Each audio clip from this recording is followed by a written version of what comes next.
All right, let's dive right into this explainer. Today, we're going to uncover the hidden architectural legacy of the everyday clothes sitting in your closet right this very minute. We're looking at a fascinating stack of research covering two absolute titans of the fashion industry, Coco Chanel and Giorgio Armani. Our mission? To decode exactly how these two legendary designers, working in completely different eras, shared this incredible, revolutionary obsession. They basically looked at the heavily structured, restrictive clothing of their time and decided to completely tear it apart just to set the wearer free. To really wrap our heads around this, take a quick second and just think about the blazer or jacket you might be wearing right now. Or, just picture your favorite tailored piece. Notice the way the shoulders sit, or how the fabric moves when you reach your arm out. We rarely stop to think about it, but fashion isn't just fabric draped over a body. It's highly engineered architecture. Honestly, it's literal armor. But to really understand the armor we wear today, we have to look back at the historical trauma both of these designers were desperately trying to escape from. What's really striking here is the wild parallel between their origin stories. Both Chanel and Armani forged their radical minimalist philosophies out of severe historical trauma and extreme austerity. Let's look at Chanel first. She grew up in the incredibly stark environment of the Aubazine convent orphanage. Then, when World War I hit, fabric became severely scarce, which basically forced her to experiment. Armani, on the other hand, well, his aesthetic was forged by the trauma of World War II in Italy, combined with his totally unique background as a medical student. He brought this highly clinical, anatomical eye to fashion.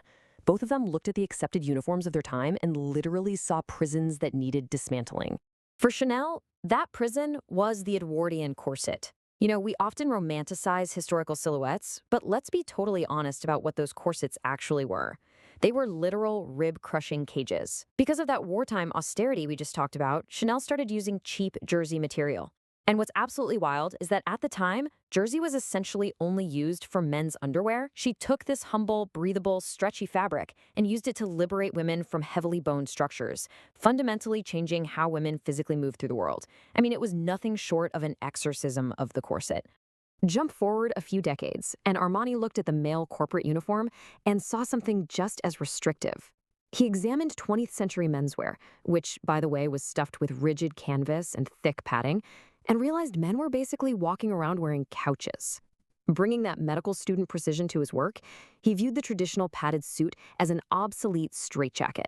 It didn't serve the human body. It actually fought against it. So he decided it needed to be surgically deconstructed. He ripped the heavy canvas out, completely softening the entire silhouette. But here's the genius part. Neither designer just threw away the old rules and left it at that.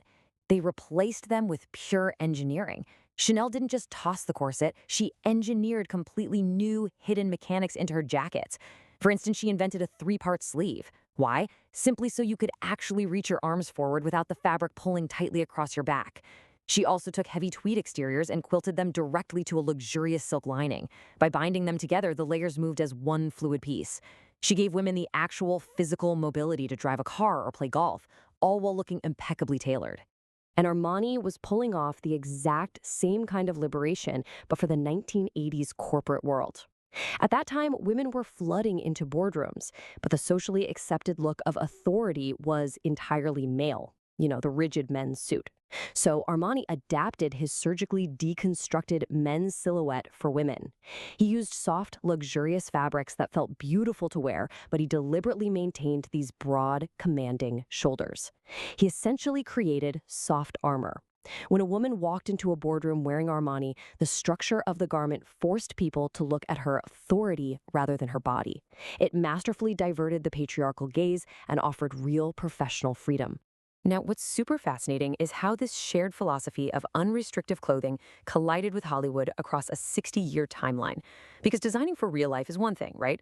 But translating that philosophy of physical and psychological freedom to the silver screen and the red carpet, that is an entirely different beast, and it played out very differently for our two icons.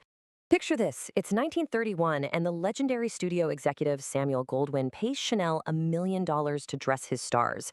That is a staggering sum for the era. But remember, this was the Great Depression. Audiences were flocking to the cinema for total escapist glitz and high-octane fantasy. Chanel, sticking to her guns, absolutely refused to compromise. She made functional, modern clothes meant to be lived in.